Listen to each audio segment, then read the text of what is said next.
No?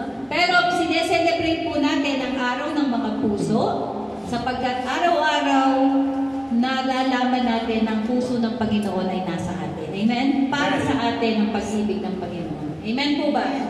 Ready na po? Okay.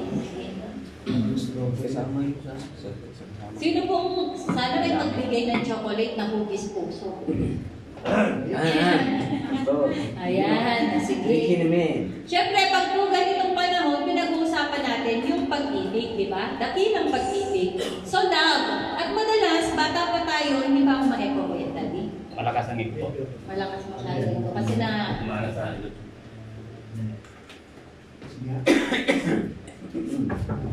Sige, effects na po, effects. Okay na po? Ayan, medyo bumaba na. Yung effects na, pero yung sound kanina okay na. Para hindi na ako nasigaw. Okay? Sige. So, love. Bata pa tayo, sino po nag-slam book dito? Napag-ahalata ba ang mga may edad? Slam book.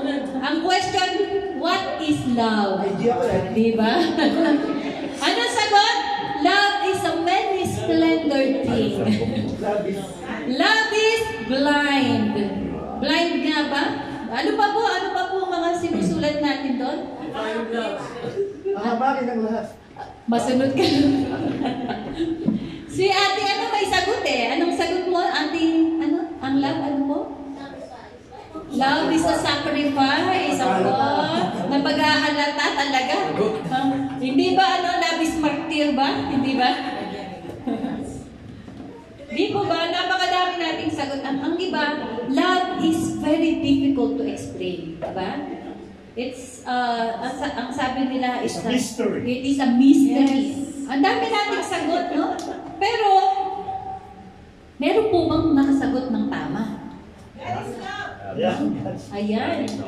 Sa slam book natin, di ba? May mga nakasagot po ba ng tama? Palagay ko, yung tanong na yan hanggang ngayon, hindi masasagot ng tama. Bakit po? Kasi ang reference nila, yung mundo. Ang reference nila, yung feelings nila. But then tayo, ang reference natin ay ang Panginoon, ang Word of God, the ultimate truth ang ating tatanungin. Ano ba ang ibig sabihin ng love? Love? Tama po ba ang question na what is love? Okay. Papakita ko ito kung sa simple illustration na to. Gusto kong ipakita na love is more than a feeling. It is more than an emotion. Sapagkat, itong expression na to, yung kamay, di ba ibinibigay mo yung puso mo. Once you say, I love you to that person, hindi mo lang sinabi yung word na I love you, but you are giving your heart to that person. Tama po ba? At yung heart na yon, hindi mo naman kukunin yung puso mo at ibibigay mo sa kanya. Yung puso, ibig sabihin, when you give your heart to that person, meaning you're giving yourself to that person. Tama po ba? Yung buong pagkatao mo, ang ibinibigay mo sa tao. Kaya nga, binibigyan mo siya ng oras. Di ba? Binibigyan mo siya ng pansin, ng atensyon. Pati sa panaginip, nandoon na siya, ibinibigay mo ang lahat. At dumadating ang panahon, buong pagkatao mo, at yung iba nga, dahil akala nila, yun na ang pagmamahal, saan sila napupunta? Di ba? Alam nyo na po yung ganitong senyales. Okay? Binibigay yung kanilang buong katawanan. Diba? Yun po kasi, hindi kapag sinabi mong I love you, kung ito ay sincere ka, you're not just giving an emotion. You're not just giving a feelings. You are giving your heart. You are giving yourself to that person. Tama po ba? Kaya ka sobra kang masaktan pagka nag-break kayo kasi binigay mo nga yung puso mo sa kanya. Di ba maraming kanta? Di ba maraming kanta? Pinukpukan yung sinaksak ng martilyo. Sinaktan mo ang puso ko. Di ba? Hindi lang talaga actually puso. Kasi pati yung isip mo talaga naman hindi siya mawala sa isipan mo. Masagi lang pag yung mga awitin na mga love song ninyo, di ba? Iiyak-iyak ka na dyan. Ibig sabihin, hindi lang talaga basta word ang binigay mo. Hindi lang I love you, hindi lang yung puso mo, kundi binigay mo ang buong pagkatao mo. Therefore, dapat pala, ang tanong is, dapat who is love? May isa may natanong, nakita ko, medyo ito, dumaan sa mga TikTok, di ba? Kay Marian Rivera ba yun? Ang sabi, who is you? What is love? Ang sabi niya, ding dong. Ang meaning sa kanya ng love is ding dong. So, mali talaga ang sagot. Ang tanong, dapat who is love? Ang sagot niya, si Ding Dong Dantes love. Diba? So, tama po, dapat ang tanong, who is love? Kasi when you love, it is not just a feeling. It is a person. Okay? Because love is a person. At ito pong person, sino kaya itong person na ito? Si Bernard ba para sa akin ang love? Diba? Si Kuya Jeff ba para kay Ate Danica? Si Kuya Manny? Wala siyang love. Paktay. Joke lang po yan. Ngayon, ang pagdinig. alam niyo po kung sino talaga itong love na to? Who is love? Who is love? Sino gusto makakilala kung sino sila? Okay. Siya po actually ay inintroduce ng ating Panginoong Jesucristo. At ang pangalan niya ay Abba. Okay? Kung titingnan po natin, backstory, in Old Testament, wala pong tumatawag sa Diyos ng Father.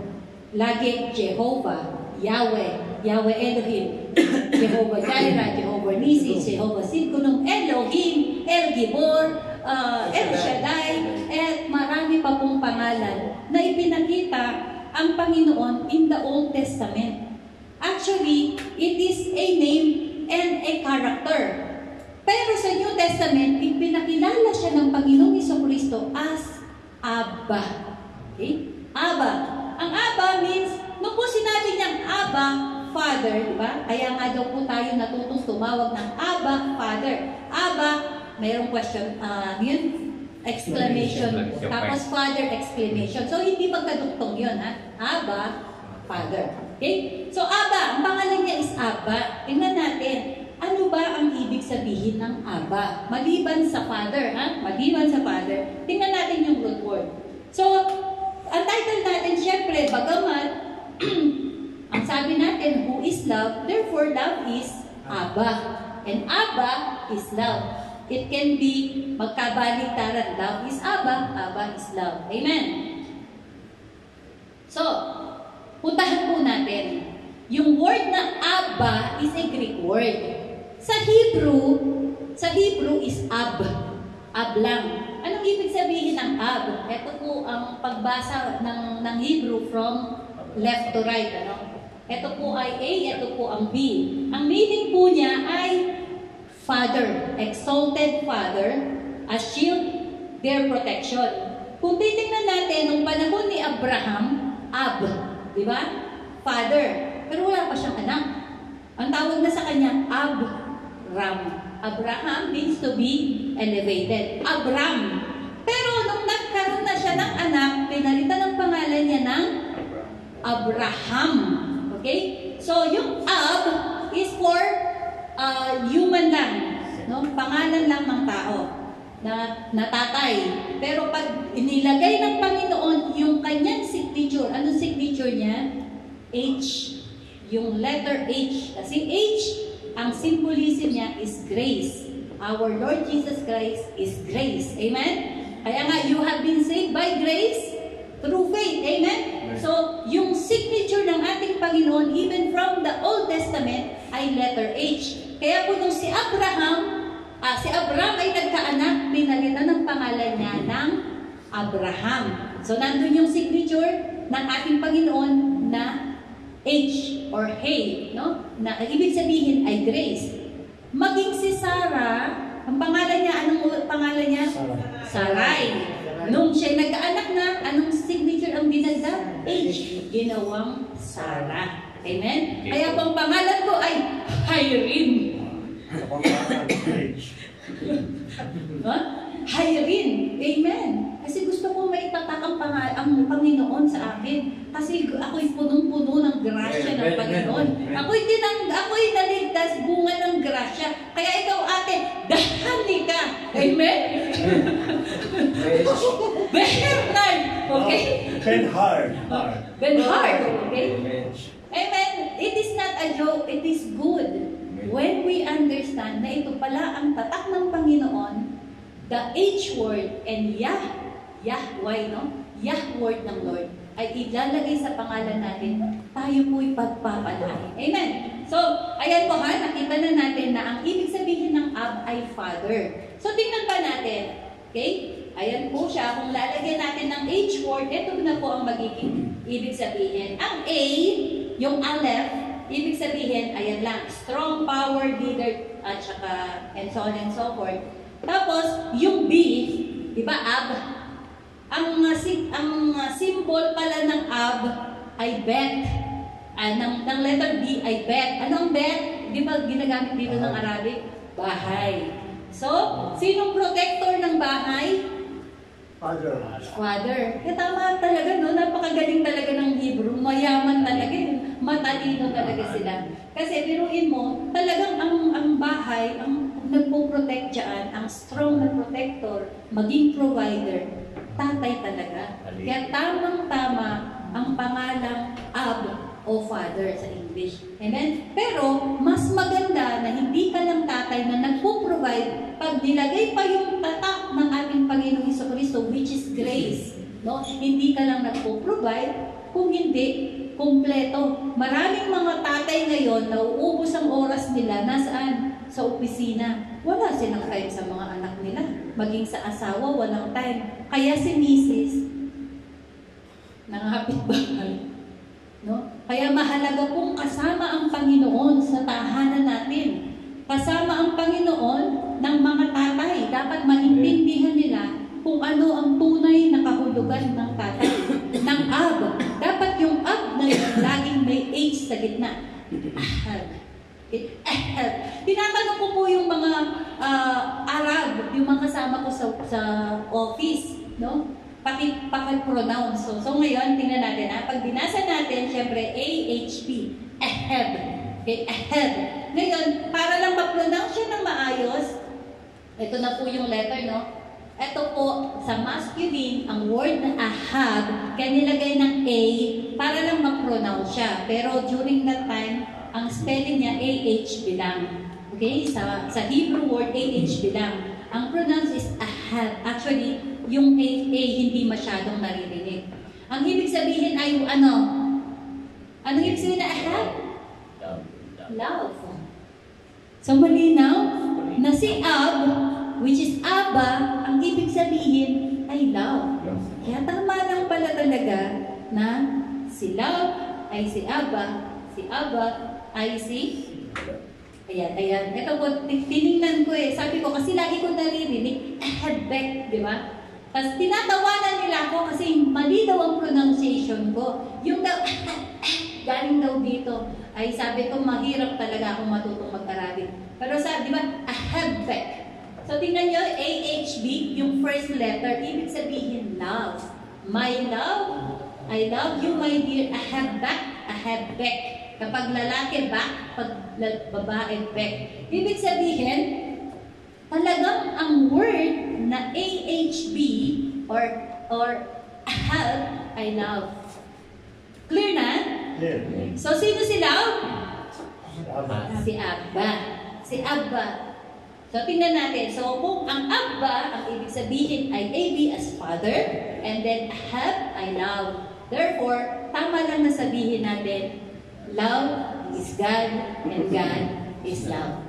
Pagbalik-balik na rin po natin ang mundo, anuman ang explanation ng mundo, no, ng lahat ng mga matatalinong tao sa mundo at mga talagang sinasabi nating mga sikat na mga love team sa Hollywood man o sa Pilipinas, anuman ang explanation na ibigay nila, ang tamang explanation lang, love is God and God is love. Okay? So pag narinig natin, what is love? Wrong question. Dapat, who is love? And who is love? He is God. He is Abba. Amen? Tuloy tayo. Saan po natin makikita? Siyempre, ang ating reference ay ang Bible, di ba? Kailangan nakita natin sa Bible na sinabi, that God is love. O sige, sa 1 John chapter 4 verse 7 to 8. Unahin natin yung 8. Sabi, whoever does not love does not know God, because God is So naniniwala na kayo sa akin. No, hindi ko po gawa-gawa, ang word, ang salita ng Diyos ang siyang nagsabi. Kaya tayo mga Kristiyano, ang ultimate na foundation natin ay ang salita ng Diyos sapagkat yan ay hindi mapapasubalian. Yan ay absolute truth, hindi half truth lang. Absolute truth ang Word of God. So, tunay na sinabi sa 1 John chapter 4 verse 8 na God is love. Makikita po natin sa word, God is love. Therefore, kung God is love, tama lang yung sasabihin natin sa 7. Beloved, let us love one another. Let us love one another because love comes from God. Ayaw naman po bukas. Ayan. Teka lang po ha. Hindi pala po touch.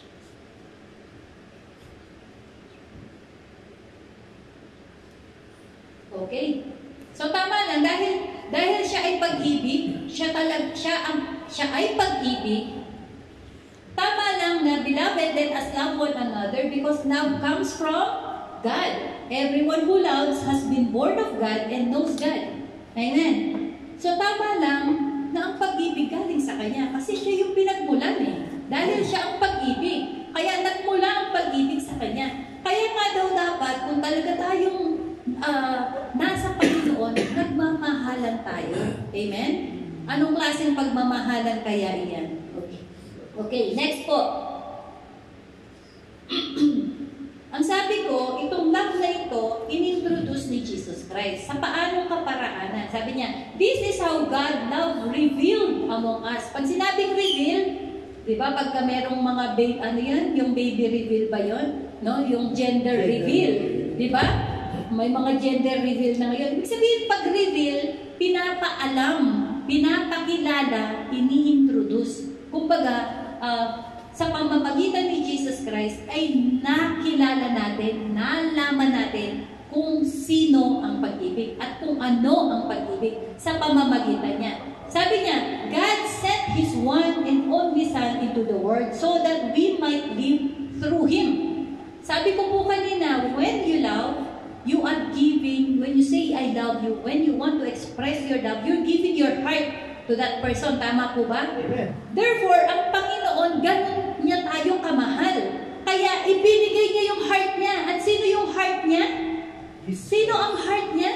Si Jesus. Yung puso ng Panginoon, ng Diyos Ama, ibinigay niya sa atin flesh and blood, which is Jesus Christ. Amen. Amen. And love consists in this, not that we love God, but that He loved us and sent His Son as the atoning sacrifice for us. Therefore, kaya pala naman tayo nagmamahal na dahil iniuna tayong minahal at ibinigay ang Kanyang anak sa atin. Ngayon, kung ikaw ay nagmamahal at hindi mo tinatanggap ang Panginoong Jesucristo, sasabihin ko kapatid, nagmamahal ka lang, pero hindi tama ang pagmamahal mo. Maraming nagmamahal, pero hindi marunong magmahal. Agree po ba kayo sa akin? Amen. Kasi ang tunay na nagmamahal at marunong magmahal ay ang taong nakakilala sa Panginoong Jesucristo. Sapagkat siya ang tunay na nagpakilala at nagpaunawa kung ano ang tunay na kahulugan ng pagmamahal. Kaya yung pong mga tao sa labas na walang Panginoong Jesucristo, I don't believe that they truly love. Yes, they love physically. Pero bakit nila nagagawang maloko yung kanilang minamahal kung tunay nilang mahal yun? Therefore, hindi sila totoo o tamang nagmamahal sapagkat ang tamang nagmamahal, hindi mo sasaktan ang minamahal mo. Amen? Mas gugustuhin ng taong nagmamahal na masaktan siya kesa dun sa taong minamahal niya. Amen? Ganun ang nangyari sa ating Panginoong Jesucristo. Our Father in Heaven, masakit sa kalooban niyang ibigay ang kanyang puso, ang kanyang bugtong na anak. Pero dahil sa pagmamahal niya, ginawa niya yun sa bawat isa sa atin. Therefore, mga kapatid, if we truly understand, if we truly believe in Jesus Christ, accept Him as our Lord and Savior, then masasabi ko, unti-unti nare-reveal sa atin ang karakter ng Panginoong Jesucristo at nare-reveal sa atin kung papaano tunay na magmahal. Nung hindi mo pa tinatanggap ang ating Panginoong Jesucristo, hindi pa nare-reveal ang tunay na pagmamahal sa iyo, kahirap mong magpatawad. Tama? Kaya mo pa nga pumatay sa sobrang galit mo sa tao. Kaya mo pa nga itakwil, di ba? Iwanan. Kaya mong i-divorce. Kaya mong hindi napansinin kahit anak mo pa yan. Bakit? Kasi hindi mo talaga tunay na uunawaan ang pag-ibig. Pero, pag nasa iyo ang Panginoon, ay kahit pasaway, kaya mong mahalin. Amen. Amen? Kahit pasaway yan, sa totoo lang mga kapatid. Lalo sa aming mag-asawa, hindi po, this is for the glory of God. Alam namin kung sinong mga kapatid ang pasaway. Pero hindi namin kinukumpronta. Sa panalangin namin po yan iniluluhod. Hindi namin pwedeng sabihin, ikaw ha, pasaway ka, huwag ka nang dumalo. Hindi po. The more na gusto ka naming manatili para ikaw ay mabago, maunawaan mo ang pag-ibig ng Panginoon. Para pagdating ng panahon, pare-pareho tayong nagmamahal ng tama. Yun po ang purpose natin. Bakit pa tayo nagpunta ng iglesia kung maggalolokohan lang tayo, di ba? Kumbaga kami, nasasaktan po kami. Mga tao rin kami, nasasaktan kami kapag may naririnig kami, pag meron kaming mga nalalamang kayo ay nagkaroon ng problema, kami po'y apektado doon. Pero hindi namin kayo kukomprontahin, hindi dahil kami takot sa inyo na mawalan ng member, hindi. Dahil mahal na mahal namin kayo, dahil nauunawaan namin ang pag-ibig ng Panginoon, katulad ng Panginoon. Di po ba? Tayong lahat ay mga pasaway. Di ba? Pero tayo tinanggap ng Lord, yung pag-ibig niya, nahanap tayo. So yun din po ang pag-ibig na dapat na makita sa atin. Amen? Hallelujah. Therefore, so tuloy tayo. And love consists daw po, that love, amen. Nabasa ko na to. Okay, so ibinigay niya yung kanyang buktong na anak po, which is yung heart niya, ipinagkaloob niya sa atin. Amen? Siyempre, pag binigay mo yung puso mo, masakit yun. Amen. Okay, next po. Na-reveal nga po ng ating Panginoong Jesucristo. Therefore, kapag na-reveal, ano yung word na susunod? Therefore, you know. Ni-reveal So, nalalaman mo na. Na-reveal na Parang gender reveal. Yung araw na yung pag-pink, babae, alam mo na. So, eto po tayo ngayon. So, umpisahan ko pa rin sa 11 kasi magandang paulit-ulit lang siya na sinasabi, love your neighbor, mga kapatid, ha? Okay, beloved, if God so loved us, we also ought to love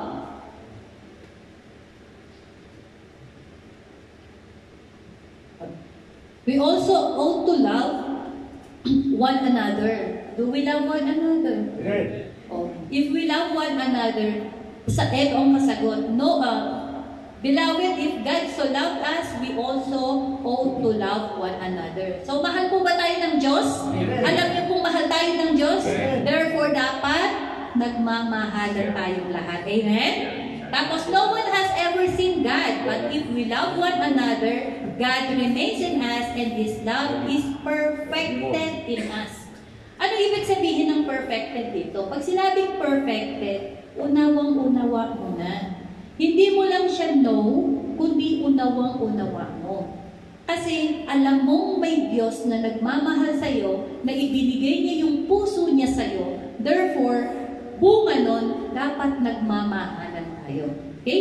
By this we know that we remain in Him and He in us. He has given us of His Spirit and we have seen and testified. Hindi lang na-reveal, dapat nung nalaman mo, ay meron ka nang gagawin. Testify that the Father has sent His Son to be the Savior of the world. So we are testifying pala.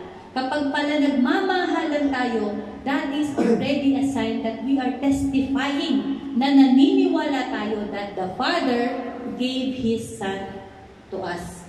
Amen? Okay, ano pong kasunod? Kung basahin niyo po pagdating sa bahay, 1 John chapter 4, napakaganda po. If anyone confess that Jesus is the Son of God, God abides in Him and He in God. Ano ibig sabihin? Pag tayo kino-confess, kanina tinetestify natin, and then now kino-confess natin that Jesus is the Son of God. Ibig sabihin na tinetestify natin ang anak ng Diyos o ang puso ng Diyos ay binigay niya sa atin. Ang ibig sabihin daw, nananatili sa atin ang pagmamahal ng Diyos at nananatili siya sa atin. Amen? So, ibig sabihin, nasa atin ang puso ng Diyos. Okay? Nananatili. At ang ebidensya na nananatili daw pag tayo nagmamahalan. Amen? Mahal niyo po ba ako? Yes. I love na love ko kayo kahit hindi ako love. Sorry kayo. Mainis na kayo sa akin. Kahit ito, lagi ko na itong chinichismis ko na nga ito eh. Hindi pa niya ako pinapagaling. Di ba? Di ba? Okay. And then 16. And we have come to know.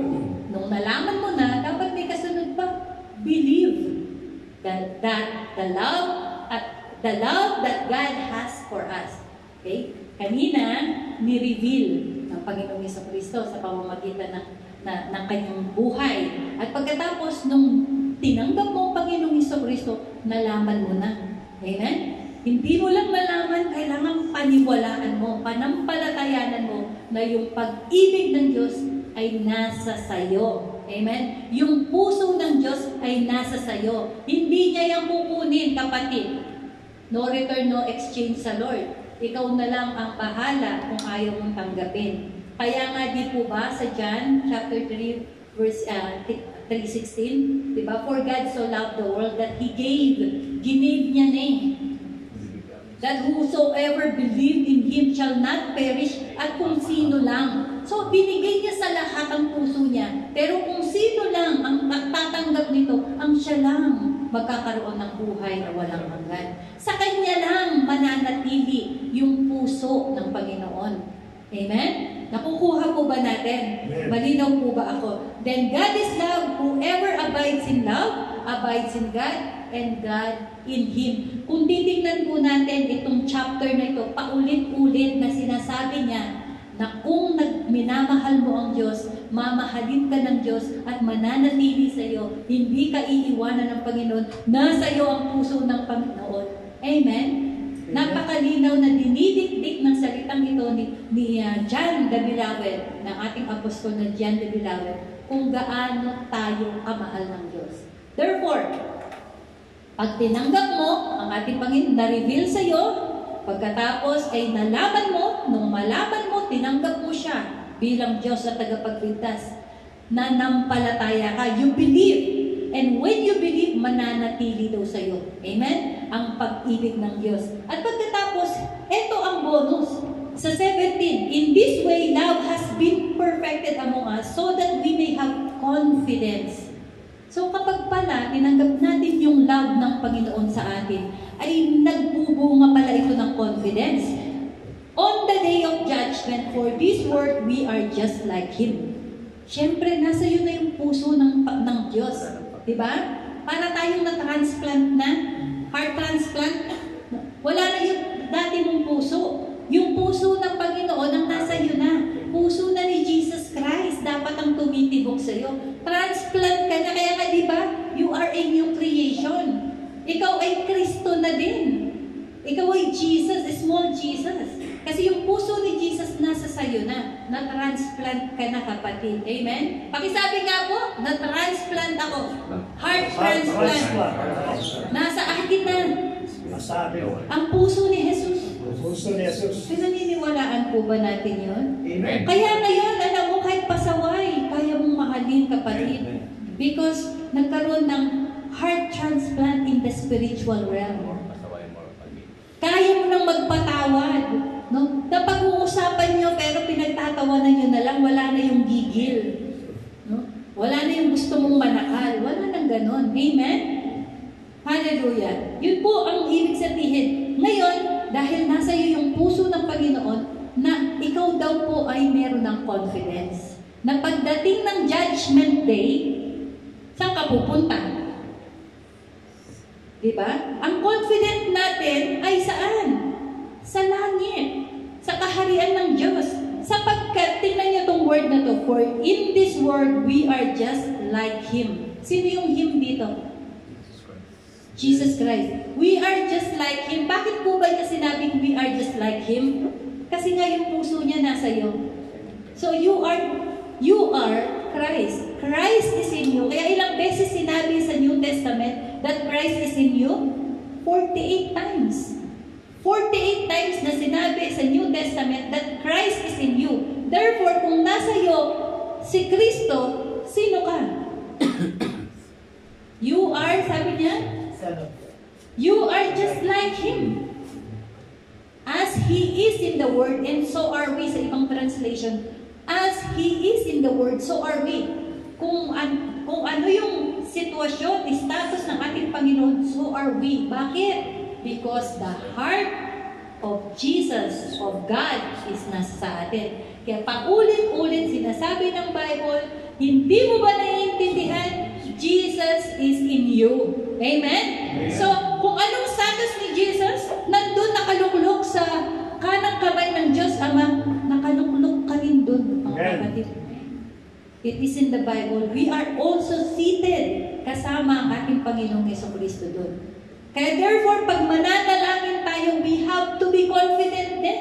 Hindi lang dun sa end times, ng judgment ka dapat confident. Dapat ngayon palang confident tayo. Kapag nanalangin tayo sa Panginoon, papakinggan niya. Bakit? Because God is love and God is Abba. Siya ang tatay natin. Amen? Kapag humingi tayo sa tatay natin, dapat confident tayo. Sapagkat ang tatay natin, ibinigay niya ang puso niya sa iyo. Amen? Hallelujah. Madaling humingi. Amen? Dapat kasi pinapaniwalaan. Alam mo, dahil mga passage sa Bible, ang problema lang talaga, yung mentality natin. Kaya ang sabi ng salita ng Diyos, di ba? Renew your mind.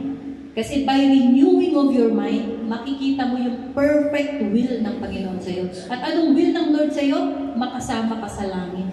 At maging dito ka sa lupa, you are reigning. Sapagkat Christ is in you. The heart of Jesus is in you. Amen? Amen po ba? Amen. Okay, we love because God first loved us. Kaya tayo marunong ng magmahal dahil una tayong minahal ng Diyos. Amen? So, parang may nalampasan ako. Ayan. Sa 18, there is no fear in love. So, kanina may confident ka na, ngayon, mawawala pati yung fear mo. Kasi sabi niya, there is no fear in love. There is no fear in Abba. There is no fear in God. Amen? At but perfect love drives out fear because fear involves punishment. The one who fear has not been perfected in love. We love because He first loved us. So kung daw po tayo matatakutin pa, hindi pa na-perfect yung love sa'yo. Kaya nga po, andito tayo. Hindi ko sinasabing dapat fearless tayo, ha? Meron pa po talaga. Bakit? Kaya nga tayo nandito Lagi tayong nag-aaral ng salita ng Diyos. Amen? Para ma-perfect yung love na yon. At pag na-perfect yung love, yung pagkakaunawa natin, pagkakakilala natin dun sa love na yon, then it drives away fear. Hindi na tayo magiging fearful sa buhay natin sapagkat nauunawaan na natin. Amen? Hindi lang natin naunawaan, nakikilala natin kung sino yung love na yun. At pag yun talagang nasa puso natin, therefore, we have the confidence and yung fear will be drive away. Amen. Hallelujah. Now, eto ngayon, no? Ang sabi po, sa Romans 8:15, for you did not receive a spirit of slavery that returns you to fear. Amen? Fear. Sabihin, pag tinanggap mo ang ating Panginoong Jesucristo, tinanggap mo yung puso ng ating Diyos Ama, no? Ang sabi niya, hindi ka daw niya binigyan ng espiritu ng pagkaalipin, kundi para bumalik ka sa pagkatakot. Kung hindi, sabi niya, ni-reveal niya yung spirit of sonship.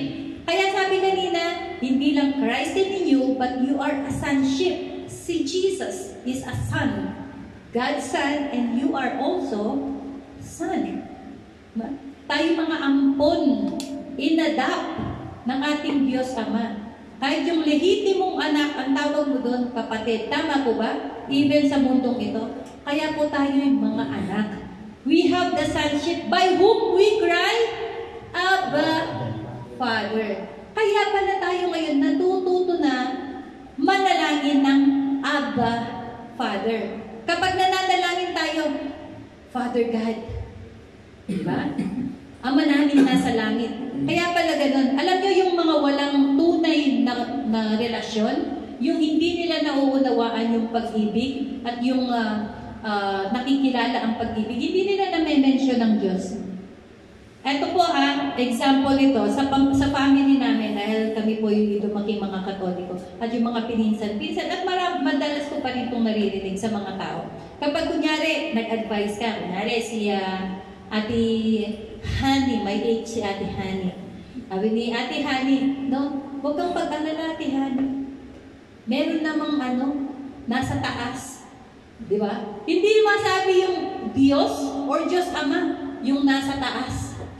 Na-experience niyo po yan? Sa Kapampangan, kami gagana ka, ingat tsubabo, yung nasa taas. Sabi ko, sino nasa kisame?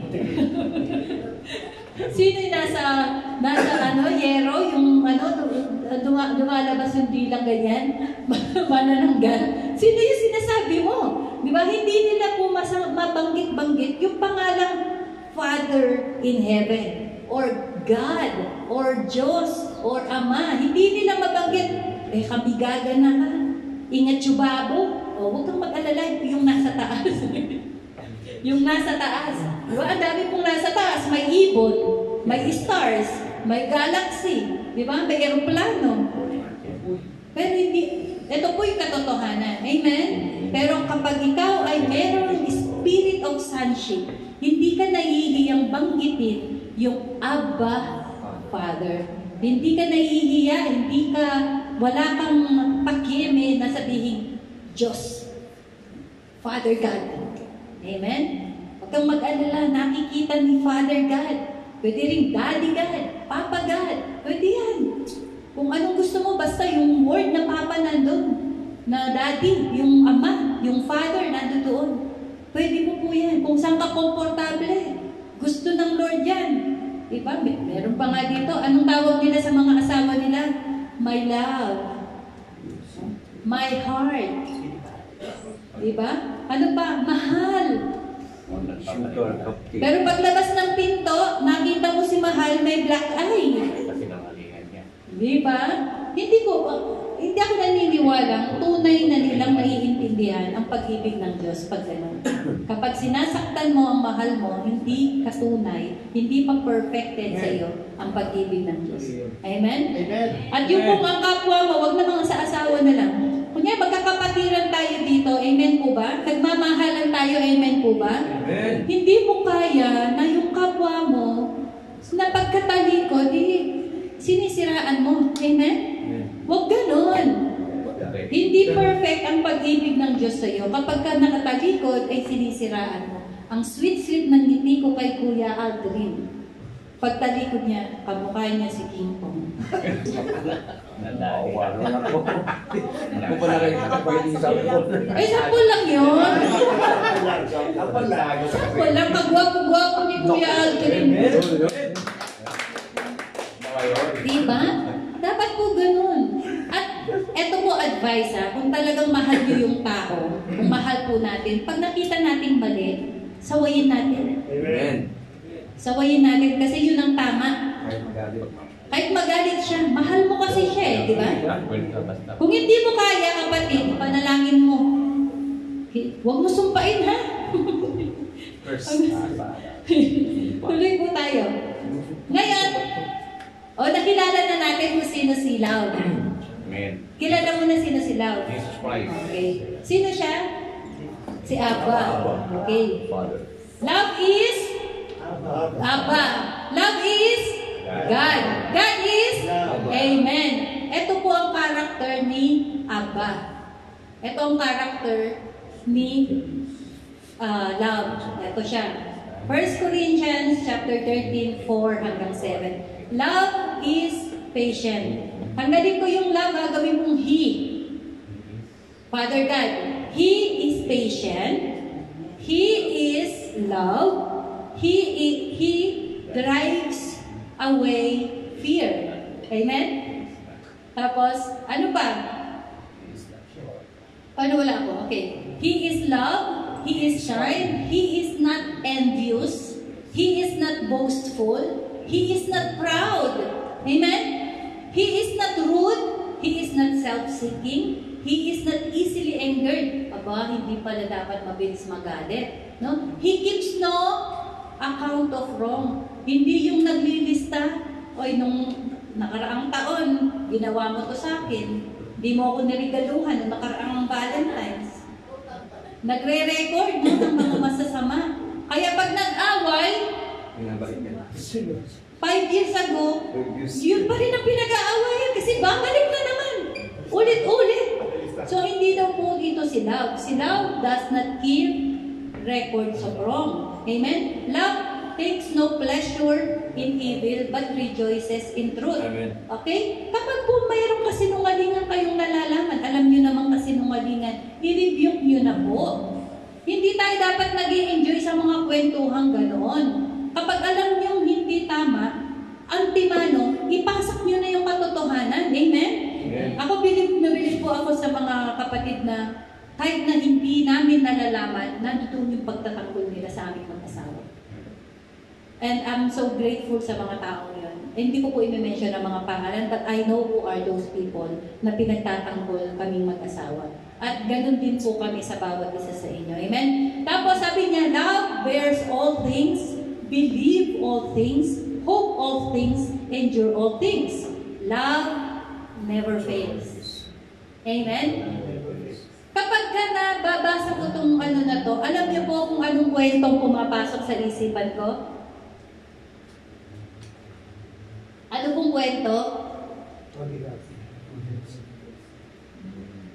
Amen? Yung kwento po ng prodigal son. Yung kwento nito, ako na lang po magkukwento. Yung pong kwento ng prodigal son, may dalawang magkapatid. Isang panganay, isang bunso. So maganda naman yung samahan nila sa bahay. At pagkatapos, dumating sa punto, yung bunso, mahilig sa kaliwan, sa mundo.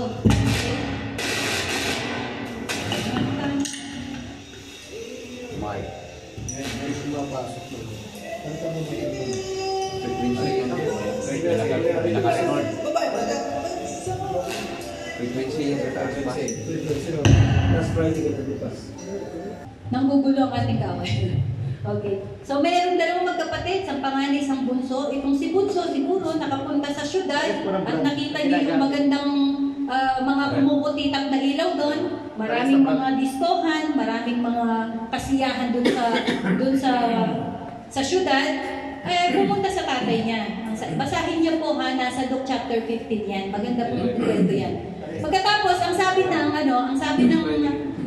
bunso, sabi niya, tatay, sabi niya, total ka niya, matanda ka na, baka pwede ko nang makuha yung aking mamanahin.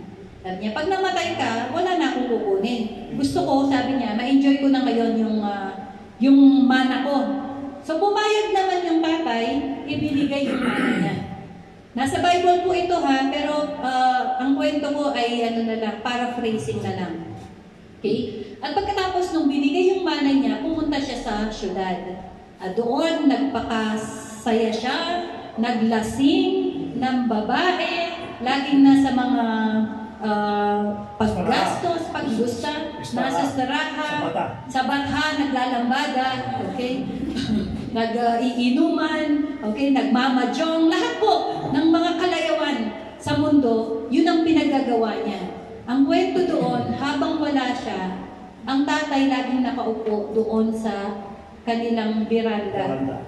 Hinihintay niya palaging dumating yung anak niya. Pero sigurado ko, nakakabalita yung tatay. May kaya eh. Pwedeng mag-utos, balitaan mo ko nung nangyari sa anak ko. Dumating po ang panahon na itong anak na prodigal son, no, napasaway na anak, ay naubos ang lahat ng pera. Nalustay. So, nung nalustay ang lahat ng pera, siya'y nakipagtrabaho. Ang trabaho niya dun sa may babuyan, no? Tagalinis ng kural. Sa gutom niya, kinakain niya din po yung pagkain ng baboy. So nanginginain siya ng darak ng baboy. Nung kinakain niya yon, biglang napaisip siya. Sabi niya, ang tatay ko napakarami niyang mga servant. Yung mga servant kumakain ng maayos. Samantalang ako nandito kinakain ko pagkain ng baboy. So ang sabi niya, uuwi ako. Kahit na maging servant na lang ako, at least doon kakain ako ng maayos. So yun po ang purpose ng bata, para bumalik, para lang makakain ng maayos. Dumating ngayon ng araw, umuwi siya. Malayo pa siya, nakita na siya ng tatay. Miss ko tatay ko.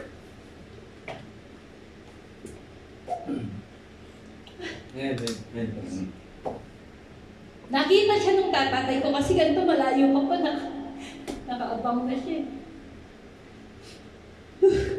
Nakita siya, malayo pa siya, tumakbo na yung tatay sa kanda niyang yun, patakbo siyang lumapit sa kanyang anak, inakap niya yung anak niya. Kung tutuusin mo, nabago yung tsura ng anak niya kasi hindi na nakakakain. Pero alam niya, malayo pa, na anak ko ito. At yung tatay, tumakbo siya at nilapitan yung kanyang anak, niyakap niya. Alam niyo po sa customary nung panahon na yon, ang matanda, hindi pwedeng siya ang lumapit. Kailangan ikaw ang lumapit sa matanda. Kahit po dito sa Saudi, yung matanda, hindi pwedeng unang bumati sa iyo at ibot niya yung kamay niya. Dapat yung bata ang unang babati. So na-adapt po ng mga Saudi ang ganong tradition or character. So, nung sabi niya, pag-akap niya, inakap niya yung anak niya. Pagkatapos, inaya niya papunta sa loob ng bahay. At tinawag niya yung kanyang mga alipin. Sabi niya, maghanda kayo. Sabi niya, kunin niyo yung magandang damit, yung robe niya. Kunin niyo yung sangsing. Kunin niyo yung tsinelas. Pagkatay niyo siya ng mga matatabang guya, o lamb, or kung ano man yan, no? Pagkatay niyo siya, sabing ganon. So yung anak, speechless. Walang masabi. Pero nung sinabi niya, tatay, patawarin mo ako. Wala. Hindi na siya pinakinggan ng tatay.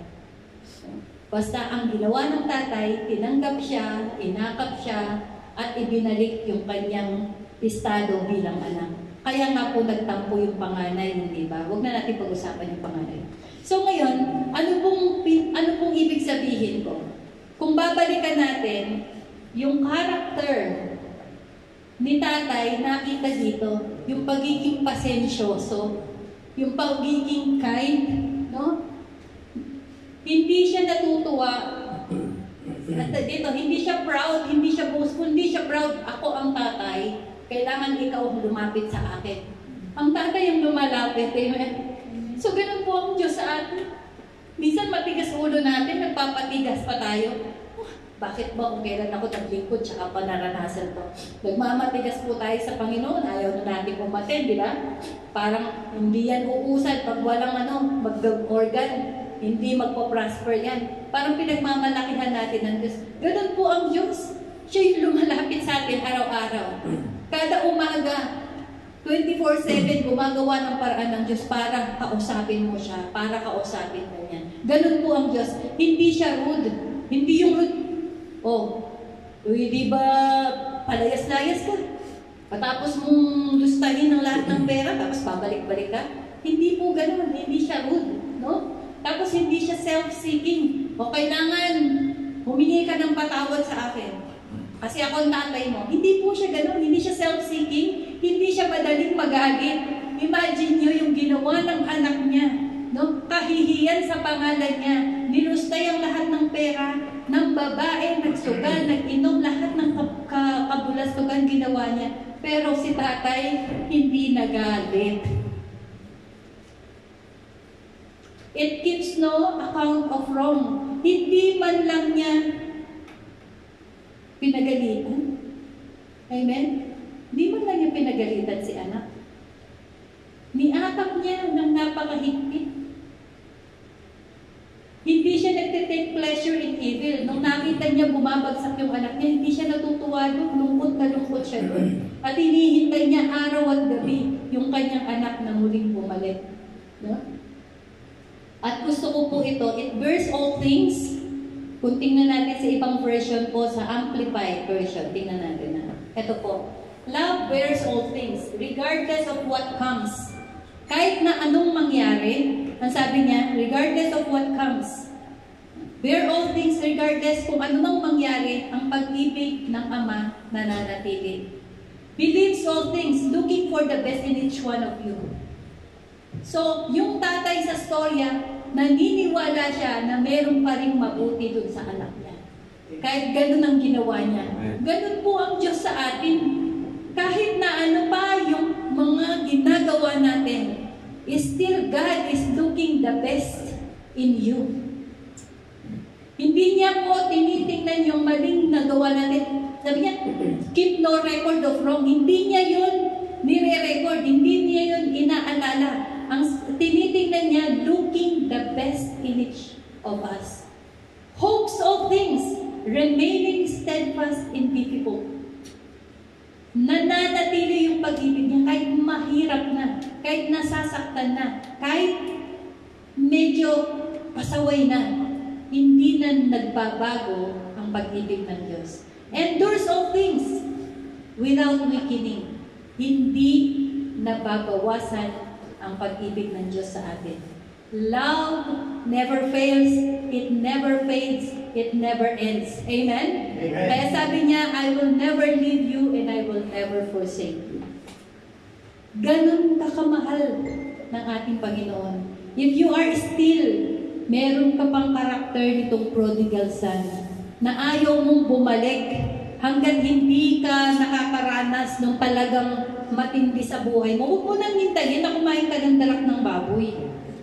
Huwag mo nang hintayin yung talagang masadsad ka sa lusak. The Lord is waiting for you. At yung isang step mo lang, kapatid, pagbalik sa ating Diyos Ama, patakbo kanyang babalikan. Patakbo kanyang sasalubungin. Ganon siya. Ganon ang pagmamahal ng Diyos sa atin. Ganon ang tatay natin. No?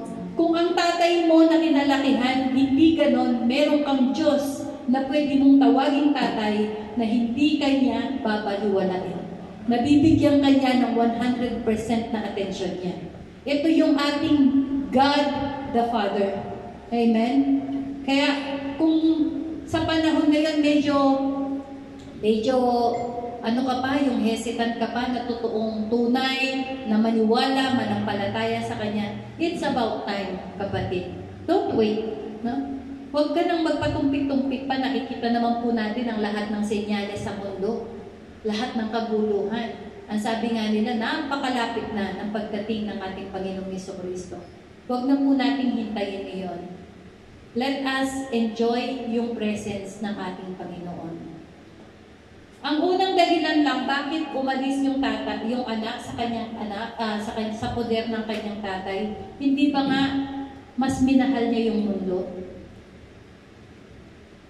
Mas minahal niya yung mga kasiyahan, yung kalawyawan, lahat na ng nasa mundo. Mas minahal niya yon. Kaya siya umalis sa tatay niya.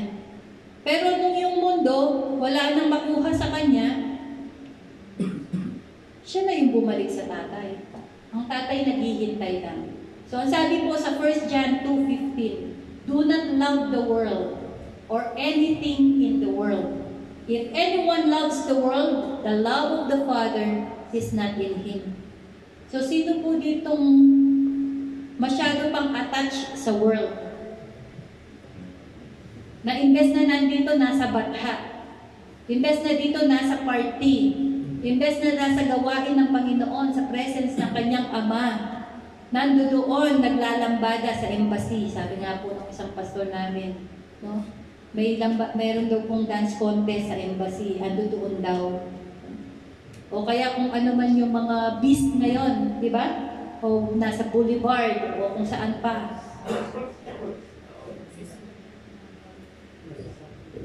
May excuse naman po, hindi natin sinabing lahat ng pagkakas. Si Ate Rona nga, nakipag-birthday kagabi, masaya kami kasi nag-enjoy siya. May mga pagkakataong ganon. Na, kasi kung gusto mo makapag-invite, kung hindi mo sila pagbibigyan paminsan, di ba?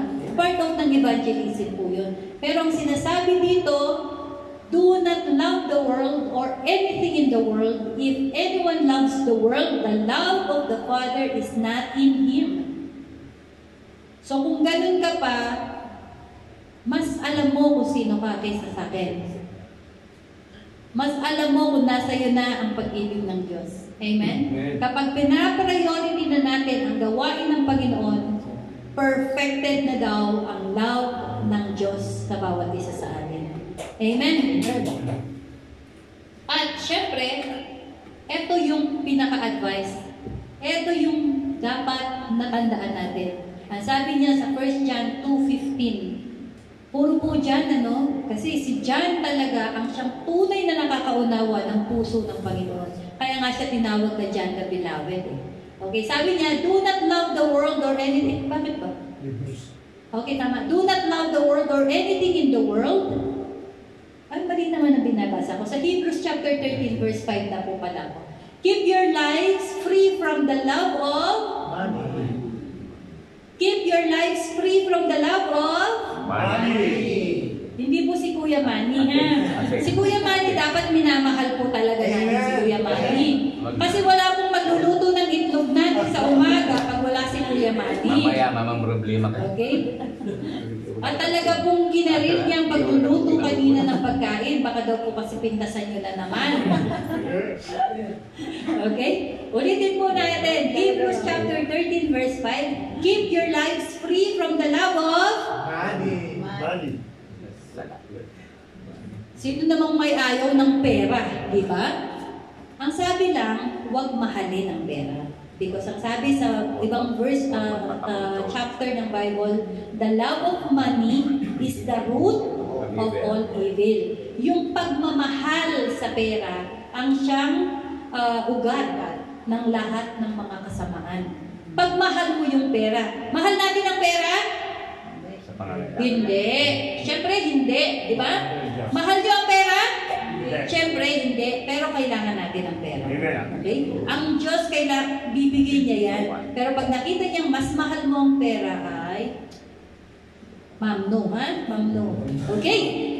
Keep your lives free from the love of money and be content with what you have. For God said, ito yung promise kasi ng Lord never I will leave you, never I will forsake you.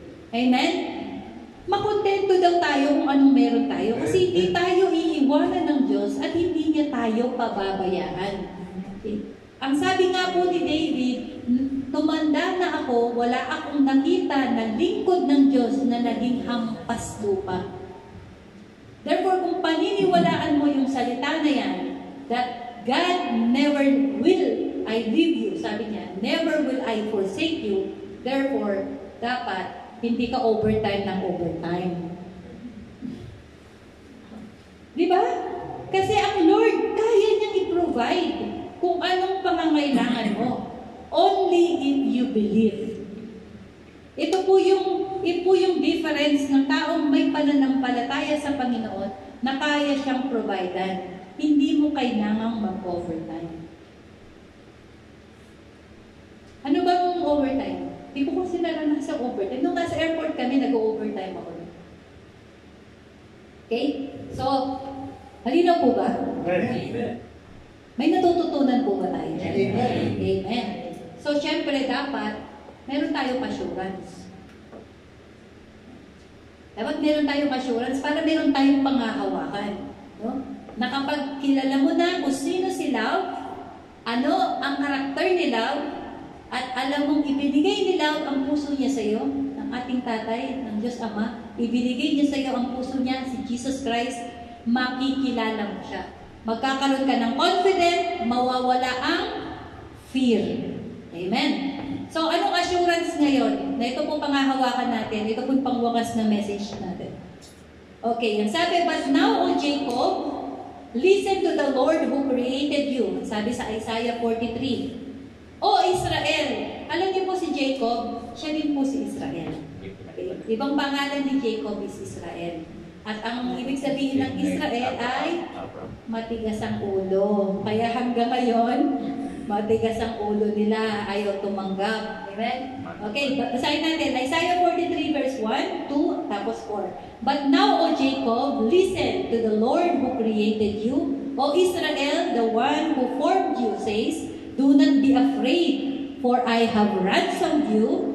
I have called you by my name. You are mine. Ganda, di ba? Palitan natin yung word na Jacob at Israel. Ilagay mo yung pangalan mo dyan. At kinakausap ka ng Lord. Ang sabi niya, O Irene, listen to the Lord who created you. O Irene, the one who formed you says, do not be afraid, for I have ransomed you. I have called you by my name. You are mine. Ang sarap, di ba? Imaginin mo ang Diyos mismo ang nagsasalita sa iyo niya. Tinubos ka daw ng Panginoon. Amen? Anong pinatubos sa iyo? Yung kanyang puso. Jesus. Amen? Ang Diyos Ama, tinubos ka niya. Siya nagsasalita dito eh. O Israel, sabi niya, the Lord who created you. Sino lumikha sa iyo? Ang Diyos Ama. Amen? At tapos sabi niya, finorm ka niya. At pagkatapos, I have ransomed you. Napaka-advance ng Lord. No? I have ransomed you. Sa anong paraan, ibinigay niya yung puso niya sa iyo. Ibinigay niya si Jesus Christ sa iyo. Para ito ay maransom sa bingit ng impyerno. Amen po ba? I have called you by my name. Imagine mo, tinawag ka ng Panginoon sa pamamagitan ng pangalan niya. Holy name niya.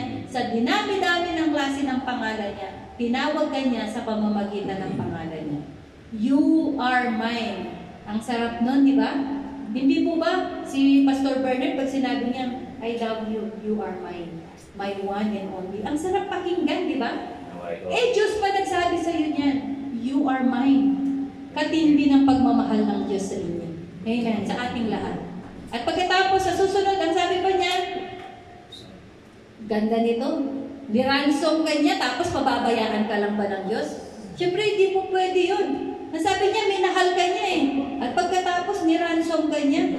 Tinawag ka niya sa pamamagitan ng kanyang pangalan. Kanya ka daw, pagkatapos pababayaan ka niya. Hindi ka pababayaan. Sapagkat ang sabi niya sa susunod na verse, when you go through the deep waters, I will be with you. When you go through rivers of difficulty, you will not drown. When you walk through the fire of oppression, you will not be burned up. The flames will not consume you. Amen? Kung dumaranas ka ng problema, anumang klase yan, anumang kabigat yan, na sinasabi mong hindi mo kaya, ang sabi niya, I will be with you. You will not be consumed even sa lahat ng klase ng fire. Amen? Amen. Napakasarap alalahanin na ganito ang Diyos natin. Hindi kanya pababayaan sa sitwasyon mo. Para sa ang niransom kanya, sayang kanya magkasakit. Paano niransom kanya pagkatapos hayaan kanya walang makain? Hindi pwede yun. Hindi ganun ang Diyos natin. Hindi ganun ang Ama natin. Amen? And lastly, ang sabi dito, Isaiah pa rin po yan, magkakasunod, no? Nilampasan lang natin yung 3. Ang sabi niya, you are precious to me. You are honored and I love you. Kung walang nagsabi sa iyong araw na to na I love you dahil Valentine's Day sa mundo, the Lord is saying, you are precious to me. Ang sabi niya, you are honored. Imagine Diyos, ino-honor ka niya. And I love you. Napakasarap ng pagmamahal ng Panginoon. Amen? Sarap. At finally, ang sabi niya sa Jeremiah 31:3, I have loved you with an everlasting love. Meron pong forever, pero hindi natin matatagpuan kahit na kanino man, kahit sabi mo, I love you forever and ever. Hindi po totoo yun. Kasinungalingan yun. Sapagkat ang tunay na pwedeng magmahal sa'yo ng forever ay yung everlasting. Sino lang ang everlasting? Ang Diyos. Kaya siya lang ang merong kayang magmahal ng everlasting. Minahal ka na ng Diyos bago ka pa isilang, bago ka pa malikha, minahal ka na ng Diyos. hanggang everlasting, hindi matatapos ang pagmamahal ng Diyos sa iyo. Remember, kapatid, ulitin ko, sabi niya, you are precious. I honored you. I love you. I love you with an everlasting love. Amen? Amen. Tayo po ito kayo. Hallelujah. Praise God. Naihabol sa oras. Okay. Hallelujah. Indeed, O Lord, tayo po'y manalangin. Maraming salamat, Panginoon. Napakahirap, Panginoon, unawain. Isang Diyos na makapangyarihan na lumikha ng langit at ng lupa. Ang Diyos na walang bahid kasalanan. Ang Diyos na ayaw sa karumihan. Pero ginawa mo tanggapin ang karumihan, Panginoon, dahil sa walang hanggang pag-ibig mo. Hindi, O Lord, para kaming mga prodigal son na lagi mong hinihintay na bumalik sa iyo. Maraming salamat, Lord, kahit na nagkakamali pa rin kami. Maraming salamat, Lord God, we are not yet perfect. Marami pa rin kaming mga kamalian sa buhay. Pero pinangahawakan namin yung salita mo that love our Abba, our Father, does not keep a record of wrong. Ang sabi mo, Panginoon, never I will remember their wickedness. I will remember their sin no more. Lord, ikaw ang nagsabi niyan, na hindi mo na aalalahanin yung mga kasalanan namin, yung aming mga past, yung kung sino kami dati. Anumang bagay na talagang matinding mga kasalanan, Lord, hindi mo na yun binibilang. Hindi mo na yun inaalala. Dahil yun ang karakter mo bilang love, bilang Abba, bilang Father namin. Father God in heaven, Daddy, Tatay, Papa God, salamat sa walang hanggang pag-ibig mo. Hindi man kami karapat-dapat, pero pinaging dapat mo kami dahil sa pag-ibig mo. Dahil sa pag-ibig mo, Panginoon, kami nababago araw-araw. Dahil sa pag-ibig mo, kami, Panginoon, ay nagkakaroon ng interest na makadalo ng mga gawain, makarinig ng iyong mga salita. Dahil sa pag-ibig mo, Panginoon, kami ay ginagawa mong kapaki-pakinabang, ginagawa mong mabuting mga tao, ginagawa mong katulad ng iyong anak, ang iyong buktong na anak ng ating Panginoong Jesucristo. Maraming salamat, Panginoon. Hindi man namin sukat akalain at maunawaan ang dakilang pag-ibig mo. Lord, maraming salamat. At isa kami, Panginoon, sa mga privilege ng mga tao na nakakaranas noon sa mga oras na ito, nakakaunawa at nakakapagbalik sa iyo ng pagpapasalamat at ng pagmamahal din. Lord, salamat. Salamat din, Lord, sa mga taong ibinigay mo sa amin upang maranasan namin ang pag-ibig maliban sa buhay ng aming Panginoong Jesucristo. Maraming salamat sa mga asa-asawa namin, sa mga magulang namin, Panginoon, na nagparanas sa amin ng mga pagmamahal, sa aming mga kapatid, sa mga kaibigan, at iba pang mga tao, Panginoon, na ginagamit mo upang makita namin ang pag-ibig mo sa bawat isa sa amin. Lord, kung hindi man namin naranasan yung pag-ibig na bumula sa mga magulang namin, salamat, Lord, nalaman namin sa araw na ito, meron kaming Diyos Ama na 100% na perfectly na minamahal kami at tinatanggap kami kung sino kami. At handa ka, Panginoon, na baguhin ang bawat isa sa amin into the perfect image of our Lord Jesus Christ. Indeed, O Lord, maraming salamat po sa pag-ibig, sa pagmamahal, sa love, sa everlasting love na ibinibigay mo sa amin. We are praying, Lord, in the name of Jesus, na mananatili kami, Panginoon.